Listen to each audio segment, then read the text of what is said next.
Umaasa si Senator Amy Marcos na makakatulong sa kanyang kandidatura sa muling pagtakbo sa Senado ang pag-endorso sa kanya ni Vice President Sara Duterte sa kabilayan ng mga tensyon sa politika. Kasabay niyan, nilinaw din ni Senadora Amy Marcos na nananatili silang magkaibigan ng pangalawang Pangulo. Si Charmaine Balagon magpabalita.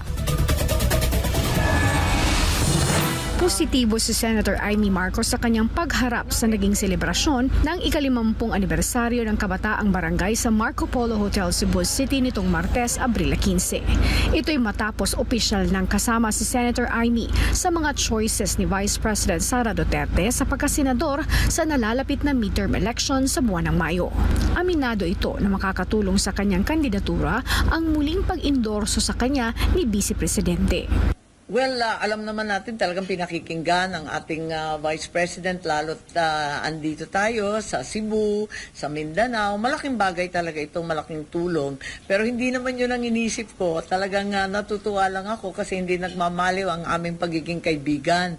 Sabi ko nga, kami naman ang magkaibigan nung umpisa dahil sa 2019 siya nangampanya para sa amin halos araw-araw.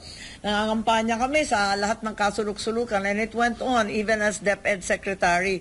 We ended up going to a lot of last mile schools and I was full of admiration for her commitment and hard work. Nilinaw rin ito na ang endorsement na kanyang nakuha ay dahil sa tiwala at matagal na nilang pagkakaibigan. Aminado rin si Senator Amy na tila siya ang nagpahamak kay Inday para sa kung ano ang sinapit nito ngayon. Thereafter, palagay ko, ako nagpahamak sa kanya eh. Kasi rinicruit ko nga, hindi ko naman akalain na magkakaganito. And kahit ano pa ang nangyari, hindi naman siya nagbabago. Nanatili pa rin siyang kaibigan ko. At kilala naman niya ako, kilala ko rin siya. Kilala namin ang isa't isa, hindi ko siya bibiguin. Hindi rin niya ako kailanman binibigo. Nagpapasalamat ako lagi. Sa kabila naman ng tensyon sa pagitan ng pamilya Marcos at Duterte, kung saan nauwi pa nga sa pagsuko kay dating Pangulong Rodrigo Duterte sa International Criminal Court, sinabi ni Amy na patuloy ang kanilang pagkakaibigan at respeto sa isa't isa ni VP Sara. I made it very clear from the very beginning that I would be independent, thinking that something bad would happen. May masama akong kutob eh.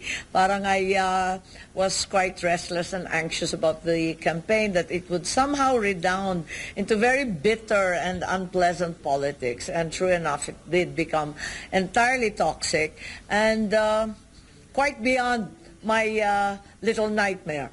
It became very, very much worse. Hindi ko naman akalain na magiging ganito kalala, na magkakaroon ng impeachment, magkakabulastugan, pati yung budget, pinakialaman, hanggang sa tinangay na nga si dating Presidente Duterte na may sakit na, matanda na, nako, dinala pa kung saan-saan, ni hindi man kinilala ang husgado dito sa Pilipinas, ang laking insulto sa ating magagaling na huwes, sa mahuhusay na abogado.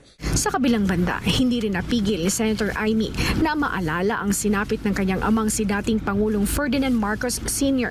na nahalintulad umano sa sinapit ni dating Pangulong Duterte. Yun din ang hinaing ng tatay ko. My father died of a broken heart because he couldn't come home. He just wanted to be home.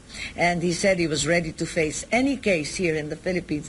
Parang umalingaw-ngaw sa akin. It echoes and re-echoes in my memory. And I don't want this to be repeated again and again. The cycle of revenge and of vindictiveness in Philippine politics has to stop.